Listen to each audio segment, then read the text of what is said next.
Merci Jean-Luc. Je pense qu'il est temps d'échanger avec la salle.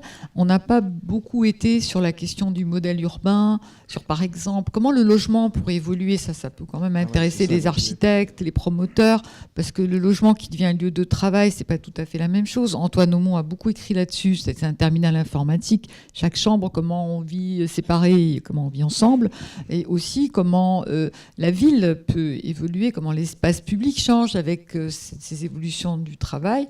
Je pense que vous avez des tas de choses à dire. Et il y a François Leclerc qui est dans la salle, qui a travaillé sur la question. Je te laisse le temps de respirer, puisque dans le cadre du travail que tu mènes sur le Grand Paris, tu as réfléchi à ces questions de travail avec des scénarios sur l'organisation urbaine. Donc ce serait très intéressant qu'on en profite. Peut-être, Jean-Luc, juste un mot sur l'évolution du logement pour le plus grand promoteur français. Il y a logement, est-ce que tu dis ? Moi, alors, si on se projette dans l'avenir, moi, j'imagine les métropoles comme un ciel étoilé.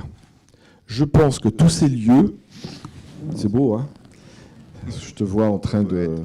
Non, c'est pas. Ce que je veux dire par là, c'est que ces lieux-là vont créer plein de petites polarités. Et ça a du sens. Et en plus, là où on les met là où il y a un peu de commerce, quoi que ce soit. Donc du coup, ça va renforcer des petits lieux de polarité. Et donc, ils vont se multiplier, je pense. Par contre, je pense que les grands centres, les pôles tertiaires, je pense qu'ils ont encore une vie devant eux longue. Mais ils seront peut-être moins importants parce qu'une des choses que l'on fait chez Nexity, et qu'on avait expliqué quand on avait fait les Blue Office, c'est-à-dire que je prends l'exemple d'une entreprise qui finalement dit « j'ai besoin de 40 000 m² pour mon siège social ». Je pense que si vous faites une offre complète entre je fais son siège, mais je veux lui présenter du Blue Office ou autre chose, c'est une façon astucieuse de répondre à son vrai besoin. Parce qu'une entreprise, si vous lui proposez de faire que 35 000 ou 40 000 ou 30 000 au lieu de 40 000, forcément, il s'engage financièrement de façon beaucoup moins lourde, mais en même temps, vous lui apportez le service qui va répondre à son besoin et ça devient pertinent, et du coup, vous êtes concurrentiel par rapport à tout le monde. Et je pense que ça, c'est les choses. Donc ça veut donc dire que dans les centres d'affaires, vraisemblablement, peut-être que, je dirais, ils seront peut-être, je dis bien peut-être, parce que tout ça, c'est d'avoir moins important, mais ce qui est évident, c'est que la vie à l'intérieur des bâtiments change. Parce que quand on parle de participatif, au-delà des mots, parce qu'on emploie des mots, innovation, participatif, quoi que ce soit, c'est que derrière, on voit, moi je le vois dans mon siège, eh bien, on a créé des tas de lieux dans lesquels il y a des banquettes et tout ça, et vous vous apercevez que d'abord, comme partout ailleurs, il y a beaucoup de places vides, on a des bureaux, il y a beaucoup de places vides, et on pourrait se dire, finalement, on a fait trop de mètres carrés. Mais en même temps, on voit bien que tous ces lieux qu'on a pu créer, assez régulièrement, on voit des gens, par 3, par 4, se mettre dans ces lieux-là, se mettre sur la banquette et travailler. Et travailler oui, mais je vais t'arrêter parce que je pense qu'il faut qu'on prenne du temps avec la salle. Et il me semble quand même qu'il n'y a pas assez d'utopie sur la façon dont on dessine la ville autrement, dont on dessine les lieux autour du coworking, dont on dessine le logement. Donc il y a vraiment là un champ de recherche qui est très ouvert et qui est important, y compris pour les aménageurs, mais aussi pour les architectes, les urbanistes et les collectivités. Donc, qui a envie de s'exprimer ? Je pense que ça vous a dû vous stimuler, oui, ici. Et vous nous présentez qui vous êtes. Oui, bonjour, je suis Fleur Bringan, je suis architecte urbaniste. Et j'avais une question pour monsieur Marzroff. En fait, on a essentiellement parlé du travail tertiaire. Et je voulais savoir si vous aviez travaillé aussi sur la question du travail dans les espaces productifs de la ville, que sont notamment les zones d'activité. Et si, au fond, l'évolution du travail touchera aussi ces espaces-là de la ville et peuvent modifier aussi ces espaces. Non, j'ai pas vraiment travaillé sur ces problématiques. Je travaille sur la problématique dominante qui est en effet celle du tertiaire, dont on sait qu'elle ne cesse de gratter en termes d'emploi les activités, puisque on est à aujourd'hui plus de 80% de travailleurs qui sont dans ce secteur-là et avec des taux qui ne cessent de croître. Mais je voudrais quand même profiter de cette question pour revenir sur la question de l'urbanisme et des utopies. Parce que, et peut-être enfoncer le clou sur l'exemple de pleine commune. Parce que c'est quelque chose qui ne cesse pas d'étonner.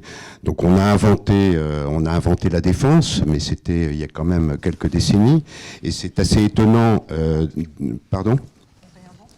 Et on réinvente tout le temps la défense. Et je m'étais fait la remarque que à Shenzhen, la firme Huawei a rassemblé sur un même campus 30 000 salariés.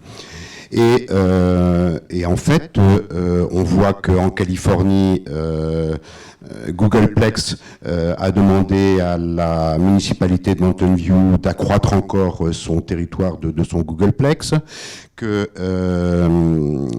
Zuckerberg rêve de sa Facebook City, que Apple l'a réalisé à Cupertino, et que on est encore dans ce tropisme du campus, ce tropisme du centre d'affaires, qui en fait est complètement antinomique, d'une part avec la logique de dispersion spatiale possible du travail, et en termes de temps et en termes de temporel, et avec cette logique de mixité urbaine qu'on sent venir monter très très fortement. Donc moi ça m'interroge beaucoup, cette espèce de tension irrésolue, et je voudrais savoir si les urbanistes et les architectes qui sont là dans la salle ont une opinion par rapport à ça. Comment est-ce que ça se fait-il que perdure ce fait de l'agrégation du travail ? Qui veut prendre la parole ? Il y en a plusieurs d'architectes urbanistes. Il y a Mathis Culler, il y a François Leclerc. C'est François Leclerc ? Oui, on m'a passé un micro, donc j'en profite. Non, c'est juste pour dire qu'effectivement, plus je travaille sur le sujet, plus je me rends compte que ce sont des logiques incertaines.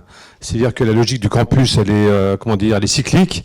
Elle existait dans les années 80, elle revient, etc., pour des tas de raisons très, très étonnantes. Mais je voudrais revenir sur une chose dans cette logique incertaine, des quartiers d'affaires qu'on a du mal quand même à décréter comme ça aussi simplement. C'est-à-dire que je vais prendre un exemple un peu compliqué autour du métro du Grand Paris. C'est-à-dire, au début, il y avait des hubs, il y en avait un certain nombre. Et ensuite, on est passé au contrat des développement territoriaux. On est passé de la période, grosso modo, blanc à la période après blanc, le roi, etc., qui a fait que on est passé d'un principe complémentaire par rapport à des grands hubs internationaux qui avaient, c'est ce qu'on appelait les clusters, ensuite à des CDT, et les gares des CDT sont tous devenus des programmations autonomes.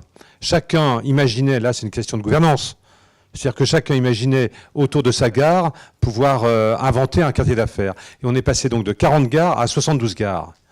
Et en faisant ce cumul, cette addition de tous les bureaux qui ont été programmés à ce moment-là par la volonté des maires, la volonté des édiles qui étaient là, mais assez libres dans leur programmation, on est arrivé à 11 millions de mètres carrés uniquement sur les métros du Grand Paris, en dehors du reste de l'Île-de-France et en dehors de Paris.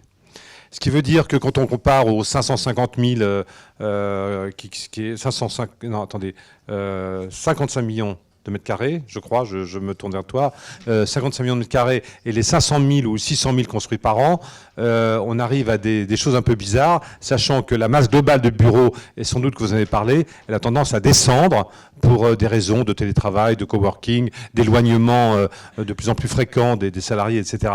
Et puis en même temps, on voit des expériences portées par, je ne sais pas où on est Nexity, mais Bouygues propose la ruche, où il y a 20 postes de travail pour 30 salariés. Donc avec une réduction notable du nombre de mètres carrés par employé. Donc tout ça, quand on met bout à bout cette équation, on arrive à une baisse notable, alors qu'il y a une proposition énorme qui se pose. Donc on a du mal à prédire quels seront les hubs. Alors je sais qu'il y a la réinvention des hubs du Grand Paris, ça a été annoncé récemment, au MIPIM, etc. Mais savoir où ils seront et ce qui marchera, c'est pas très évident. Donc ce que l'on proposait, ce que je proposais dans ces études sur le Grand Paris, et je crois qu'il y a plein de gens qui sont un peu sur ce sujet-là, c'est comment on passe de l'un à l'autre très facilement.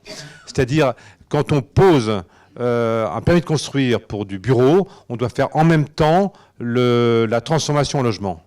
C'est-à-dire déposer le permis de transformation en logement, ce qui permet éventuellement de voir venir simplement. Et qu'on n'est pas tétanisé par une programmation absurde et qu'on peut même lancer des études, lancer la construction et même changer pendant la construction. De dire qu'effectivement, on est réellement dans une logique floue. Et de dire que le logement, à ce moment-là, sera un peu plus sympa, parce que ce sera un peu plus haut, un peu plus profond, un peu plus large, et éventuellement accueillant aussi un mode de travail à la maison, c'est pas absurde. Donc je pense qu'il faut trouver des systèmes... Et cette idée que tu proposes, est-ce qu'elle trouve un peu elle trouve un accueil ou pas? Tu la proposes depuis un moment, oui, bien sûr, il y a des commissions internes au Grand Paris avec des missions qui ont été faites à travers différents maires où j'ai proposé cette solution-là qui les intéresse beaucoup. Donc c'est pris maintenant par des patrons d'OIN ou bien par des SEM importants, etc. Et puis en même temps, c'est vrai que c'est relayé, que le ministère de la Culture s'est emparé de ce truc-là, etc. Donc l'idée quand même, c'est de dire qu'on n'en sait rien exactement de ce qui va se passer, c'est-à-dire où spatialement et comment à l'intérieur de chaque entité construite. Donc savoir éventuellement qu'il faut forcément être dans l'adaptabilité permanente. C'était ça un peu le principe. Alors je ne sais pas si ça correspond à ce que vous avez raconté avant, mais parce que j'arrive. Mais est-ce que tu peux passer le micro à Jean-Luc Charles qui est juste là, parce que Jean-Luc Charles est très inventif en matière de travail, puisqu'il transforme des halles pour faire des bureaux. C'est pas du coworking, c'est du bureau bon marché, mais très chouette, ouais, avec des espaces de vie communes dans ce magnifique quartier Quartier de la création. Le quartier de la création, bien sûr. Donc je voulais revenir sur la question que tu essayais de nous poser. C'est une question difficile, c'est en quoi le travail et son évolution peuvent avoir une emprise sur les formes de la ville. Plusieurs constats. Quand on regarde l'économie numérique qui est en train d'émerger, on constate un phénomène de génération et une nouvelle sociologie urbaine qui est en train d'émerger. On a plusieurs startups, nous, qui réunissent maintenant 100, 150, 200 salariés et qui viennent sur le quartier de la création, puisqu'on y a une forte attractivité maintenant, puisqu'on a réussi à une certaine forme de mixité urbaine. Le premier constat, c'est que ces entreprises ont des salariés qui ont une moyenne d'âge d'entre 25 et 30 ans. Ces gens-là, qui sont des talents, qui sont recrutés puisqu'ils ont la capacité de rentrer immédiatement et de plein pied dans l'innovation, ont besoin d'urbanité. C'est-à-dire qu'ils ne conçoivent pas de vivre ailleurs que dans l'hypercentre, dans un lieu à forte intensité. Un lieu où tout à la fois ils sont en capacité de travailler, de sortir entre 12 et 14 heures, faire leur jogging et avoir un lieu pour un after hour à partir de 17 ou 18 heures, sur un même lieu. Et cette culture urbaine qui est en train d'émerger construit des parcours résidentiels. Ce sont des gens qui ne veulent pas aller en première ou deuxième périphérie. Donc on voit bien qu'on est sur une approche qui est à la fois assez enthousiasmante et assez glaçante, puisqu'on a tous les prémices d'une ségrégation sociale qui est en train d'émerger. Après, pour ce qui est de la fabrique de la ville et la manière dont la ville peut s'accommoder de lieux d'intensité, ce qu'il faut constater, c'est que cette nouvelle économie se satisfait et parvient à déployer de l'activité en rez-de-chaussée. Et ça, c'est relativement nouveau. C'est-à-dire que c'est des gens qui peuvent travailler dans des tiers-lieux ou des espaces de commerce ou d'activité qui donnent sur l'espace public. Et donc, d'une certaine manière, ils arrivent à animer la ville. Et c'est une solution supplémentaire quand on n'a pas suffisamment d'intensité et qu'on n'arrive pas à construire une offre commerciale. Et puis je reviens à une autre figure qui est liée d'ailleurs à l'évolution des conditions de travail. Je pense que le salariat va être un mode de relation avec des organisations, mais que le travail est en train de se polliniser et qu'il y a plusieurs formes de contrats qui vont être mises en place dans la société, et que d'une certaine manière, il va y avoir une multiplicité de lieux de travail, de conditions de travail, de formes de mise en relation dans et par le travail. Et qu'un des facteurs de ce déploiement de cette nouvelle économie tient sur l'idée même de mobilité. C'est-à-dire que je peux travailler au sein d'une organisation, à côté d'une organisation, en lien provisoirement avec une organisation ou une institution. Je peux être à la fois salarié, travailleur indépendant, prestataire de services. Donc on rentre dans un champ de complexité qui fait que je pense que pour s'adapter, une métropole ou la ville a besoin de plus en plus de mixité, en fait. Et de mixité dans les fonctions, dans les usages, mixité verticale aussi, avec des bâtiments qui mélangent rez-de-chaussée animé, bureaux, logements, avec pour autant, et je reviens à ce que disait Jean-Luc tout à l'heure, des logiques quand même immobilières qui sont assez fortes. Faire du coworking, proposer des équipements peut induire, tu n'y arrives pas encore Jean-Louis, à une très forte rentabilité immobilière, à mon avis qui est plus forte que l'immobilier classique. Parce qu'il y a plus de gens dans moins d'espace, sur des plus petits lieux qu'on peut louer plus cher. Oui, mais... Et c'est un modèle qui est en train d'émerger dans les villes. Et je pense qu'il y a aussi, dans cet engouement général sur les espaces de coworking, sur les nouveaux modes de travailler, une logique de rentabilité derrière. Oui, mais je reviens tout à l'heure, juste pour rebondir sur deux choses que tu as dites, c'est que on est en train de réfléchir sur des lieux plus petits, pour les questions des frais fixes que j'indiquais tout à l'heure. Quand vous êtes à 400 mètres carrés, 500 mètres carrés, vous ne pouvez plus avoir d'individus dans le lieu. C'est plus possible. C'est anti-économique. C'est-à-dire que le frais fixe représenté par une ou deux personnes qui se font l'accueil ne peut pas marcher. Donc il faut passer à l'accueil virtuel. Nous travaillons sur l'accueil virtuel. Nous avons des robots qui se baladent en roue, on a testé au sein de truc. Non mais la question, donc, technologiquement parlant, ça existe et donc il faut staffer un peu le truc. Donc on est en train de travailler là-dessus. Mais là où je n'ai pas la réponse, c'est que je ne sais pas comment le client va réagir. Est-ce que le client va accepter de rentrer dans un lieu, il n'y a personne ? S'il a un problème, il utilise le robot, et le robot, c'est simplement quelqu'un qui se balade, et puis vous avez une tablette, et vous voyez quelqu'un qui vous parle.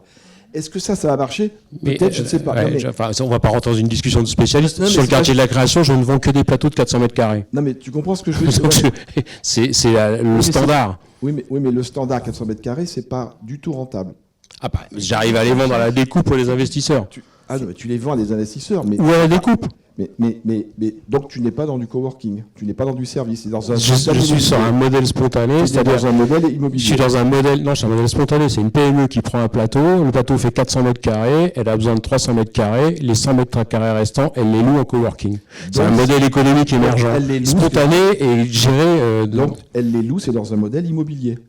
Moi, ce que j'ai expliqué, c'est ce que j'explique aussi. Il y a un modèle immobilier derrière les logiques de coworking. Modèle immobilier. Oui, mais ce et qui deuxième est chose que je voudrais dire quand même, c'est l'hypothèse que tu indiquais tout à l'heure sur les gens de Nantes qui sont là, c'est pour une archi-minorité. Ce sont des gens qui ont les moyens d'être dans le cœur de Nantes et de vivre là. Tous les autres et la majorité, ils ne sont pas là. Oui, c'est ce que j'ai dit. Oui, mais si je peux me permettre, d'abord, ce serait bien que la salle s'exprime plus que la tribune, mais tout de même, le modèle île de Nantes est très intéressant, au sens où on est en train de fabriquer une ville différente, vivante au niveau du rez-de-chaussée, qu'on ne connaît pas tellement ailleurs, avec des initiatives bottom-up. Et c'est un autre modèle. Je pense que plusieurs modèles vont exister, mais il y a une réponse quand même à comment on fabrique sur l'île de Nantes des lieux de polarité. Et peut-être que l'île de Nantes 3 va permettre d'appliquer tout ce qu'on est en train de dire aujourd'hui, il faut l'espérer. Est-ce que, oui, ici je voulais poser une question à propos de Didier Racinet. Je suis rédacteur en chef d'une revue qui s'appelle Préventique. Voilà. C'est vrai que l'évolution du numérique va modifie le travail. Mais il est vrai aussi qu'il modifie le travail, si vous voulez, en supprimant énormément de travail. Notamment dans le tertiaire, dans tout ce qui est... Et cette évolution-là, il faut la prendre en compte, parce qu'il y a une grande quantité de personnes qui, finalement, en recherchent. Quel est l'impact sur la ville de tout ça ? Est-ce qu'on ne peut pas imaginer des lieux, une espèce de bourse de travail, si vous voulez, dans lequel, précisément, ces personnes pourraient être incitées, pas nécessairement... pourraient rechercher eux-mêmes du travail ou se mettre dans des relations particulières, enfin, trouver des éléments de réponse à ces besoins. Si je comprends la question, c'est est-ce que ces lieux-là peuvent pas être aussi des lieux de connexion et de recherche d'emploi et de mise en relation C'est un petit peu une bourse de travail. Oui, à l'ancienne, mais rénovée. Quoi. Et il y a des projets de start-up qui sont exactement sur ce type de proposition. Et oui, mais ça fait pas un business à part entière. Mais c'est des alternatives toutes petites à Pôle emploi, mais ça existe. Oui. Non, il faut que vous ayez le micro parce qu'on enregistre.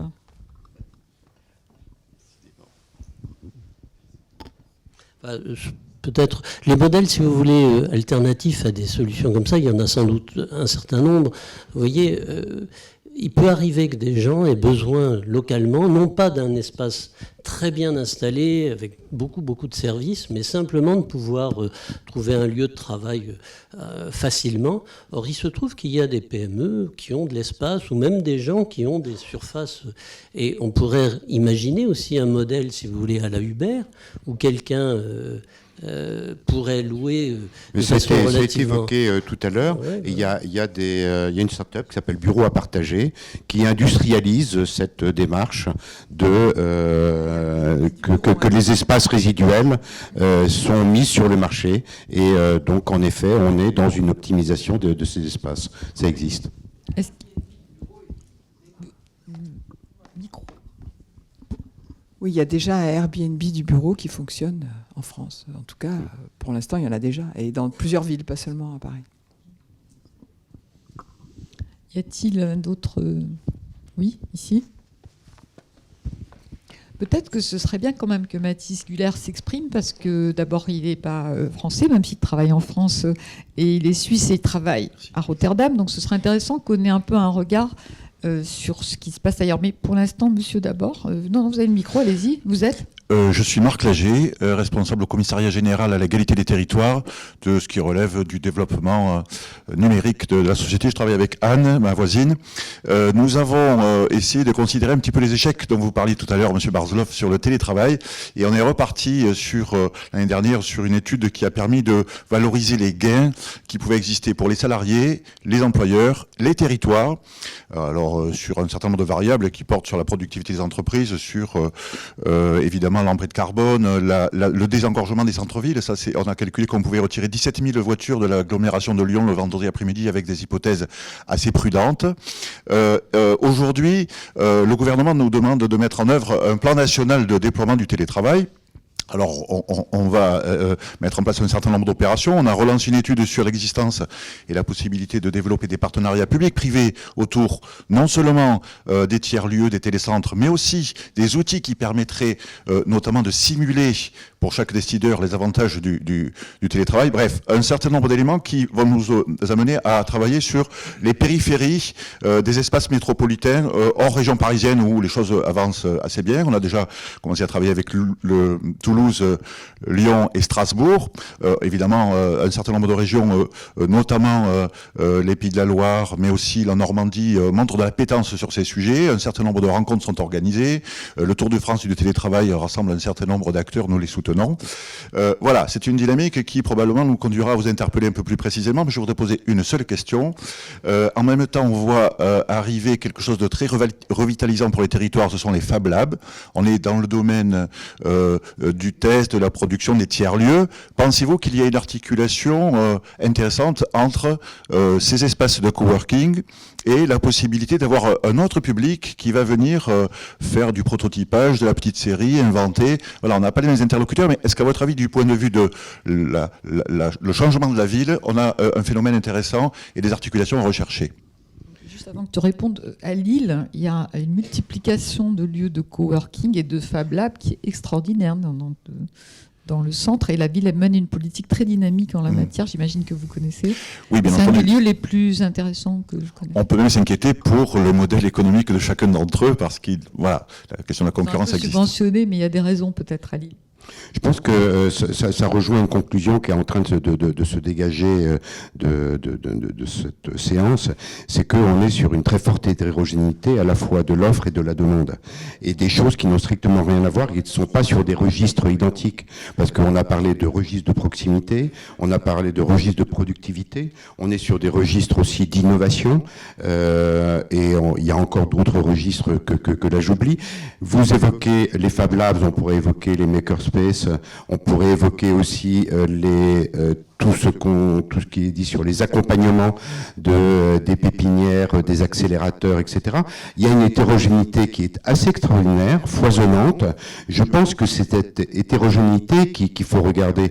Je pense que c'est peut-être celle que Jean-Luc Charles regarde sur son territoire, où en effet il se passe des choses extrêmement différentes, procédant d'acteurs très très différents. Le tout, c'est quelle alchimie je fais de tout ça. Comment est-ce que je recompose quelque chose? On ne va pas s'appuyer simplement sur des espaces de coworking, pas plus qu'on ne s'appuiera sur des espaces de Fab Labs. C'est cette alchimie qu'il faut rechercher. Comment est-ce qu'elle peut, elle, recréer de la ville sur la ville, et comment est-ce qu'elle peut dynamiser sur un plan économique? Bon, si comme tu m'as sollicité, je voudrais dire 2 mots sur la question du changement de la ville.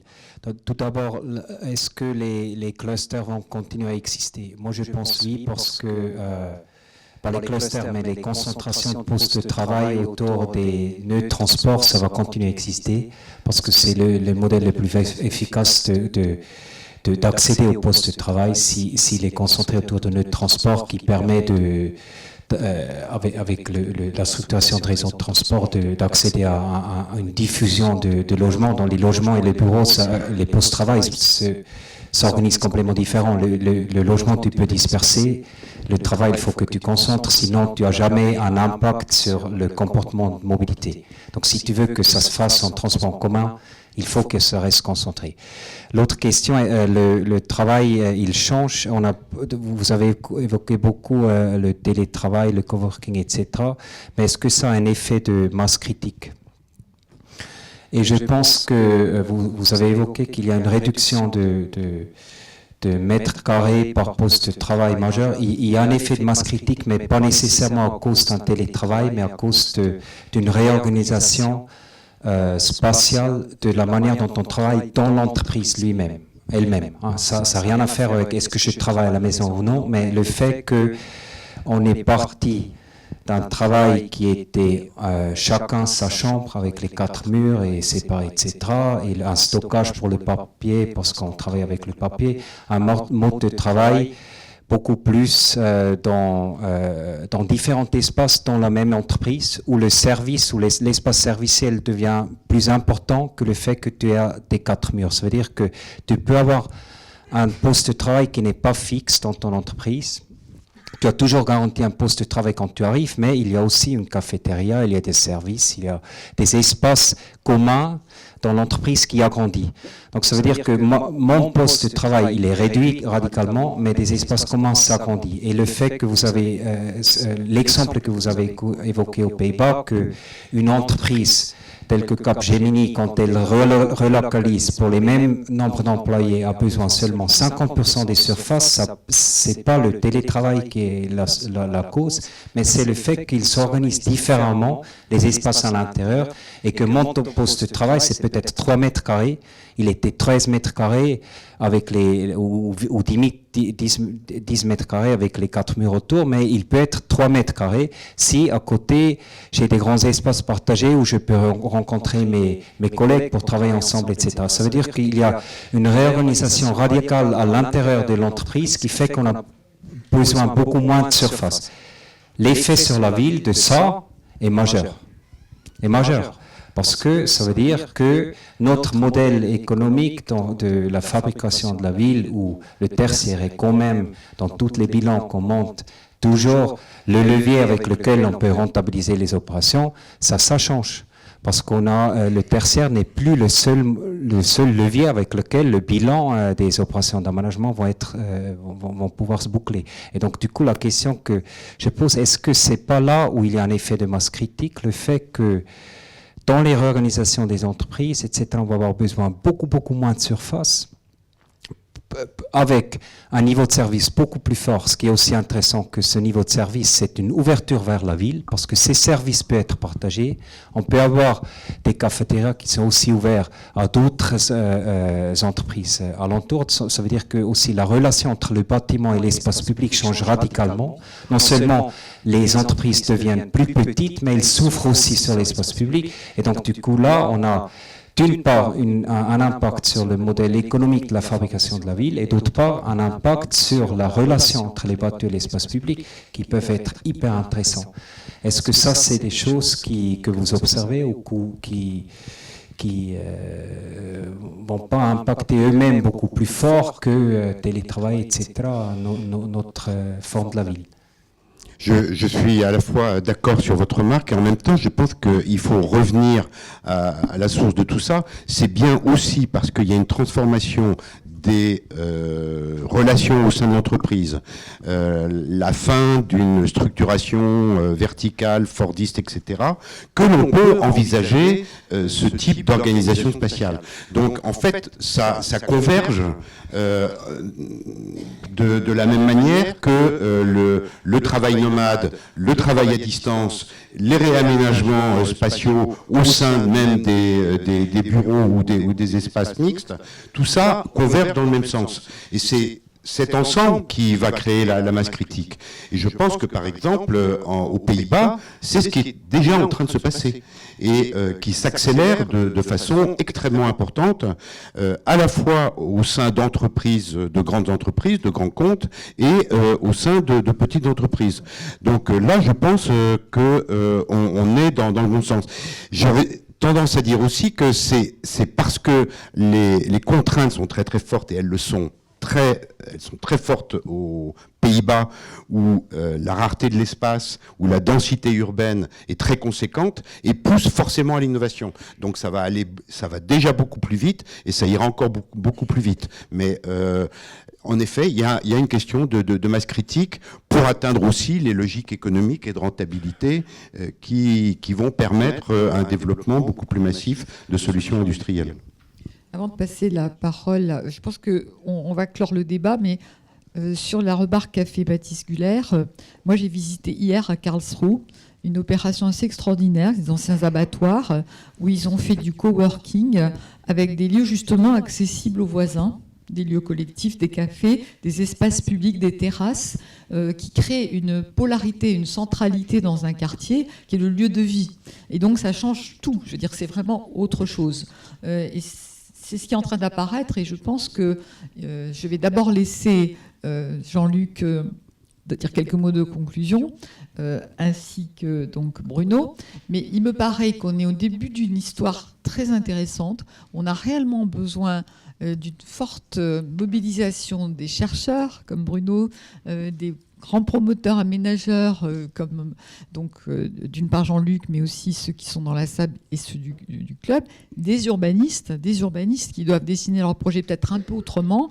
Ce qui nous a été dit donc par François Leclerc et par Baptiste Guller est très intéressant, ça donne envie et on a envie de voir dans vos projets toutes ces innovations que vous proposez. Ça me paraît très important et peut-être que les projets qu'on va dessiner demain ne seront pas tout à fait les mêmes. À toi, Jean-Luc.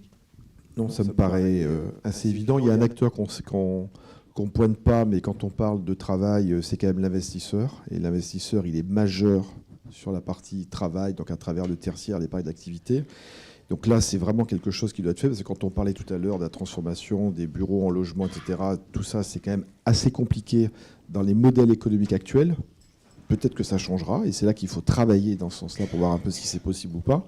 On n'en est pas là encore. Et moi, ce que je trouve assez extraordinaire, j'ai commencé mon propos en disant que finalement, c'était en fait le développement des métropoles qui provoquait un peu tout ça à travers la mobilité. Et en même temps, on est dans la période aujourd'hui où on cherche des réponses, je dirais, à ces grands phénomènes-là, et c'est ça qui va retransformer d'une autre façon, je dirais, la ville. C'est vraiment, on est dans un phénomène totalement interactif et qu'il est absolument intéressant de prendre en compte. Comme je disais tout à l'heure, mon fameux ciel étoilé, moi je constate là où il y a des blue fixes, effectivement, ça crée des lieux particuliers, mais à une échelle qui est complètement différente, mais elle est intéressante. Elle est intéressante. Moi, j'aimerais bien conclure sur les utopies que Ariella porte dans ses rêves et qu'elle évoque. Je pense qu'en effet, tout est là pour le faire. On voit bien, et c'est peut-être ça qui est intéressant et qu'il faut retenir, c'est que il y a une détermination très très forte entre la ville, entre l'urbanité et entre ces transformations très violentes qui affectent aujourd'hui le monde du travail. Je pense qu'il y a des opportunités qui sont extrêmement conséquentes là-dessus. Tu parlais des investisseurs. Moi, je pense qu'il faut en effet qu'on regarde le jeu des acteurs dans sa complétude, parce que je pense que sont concernés d'abord les usagers, et c'est eux, ce sont leurs usages qui sont en train de façonner quelque chose de très nouveau. C'est eux qui ont inventé les Starbucks et l'introduction du Wi-Fi dans les cafés. C'est eux qui ont inventé les espaces spontanés de coworking. Donc je pense qu'il faut être très attentif à l'évolution de ces usages et de ces usagers, mais après ça, que les différents protagonistes de cette scène s'impliquent et voient comment on peut faire un dispositif gagnant pour tout le monde, qui permette à la fois de résoudre ce premier problème, et tu l'as rappelé, la question des mobilités et des congestions, elle est première. Elle est là, et comment peut-on se satisfaire d'être encore 50 ans après avec des congestions qui arrêtent les flux des villes tous les matins? C'est plus possible. Donc est-ce qu'on veut affronter ces problèmes-là? Puis derrière, on s'aperçoit que si on affronte ça, on peut affronter des questions qui sont celles qui sont évoquées par un certain nombre d'acteurs, notamment toute cette évolution des start-up, etc., qui, elles, sont tout à fait sur un autre sujet qui n'a rien à voir, qui est celui de l'innovation, et donc d'une nouvelle économie. Et tout ça se tient. Donc l'exercice est très difficile et très systémique. Passer dans l'utopie, c'est aussi réfléchir au jeu d'acteurs qui va activer tout ça. Merci à vous deux. J'espère que vous avez été intéressés par ce débat. Donc merci très vivement et merci à vous pour les questions. Je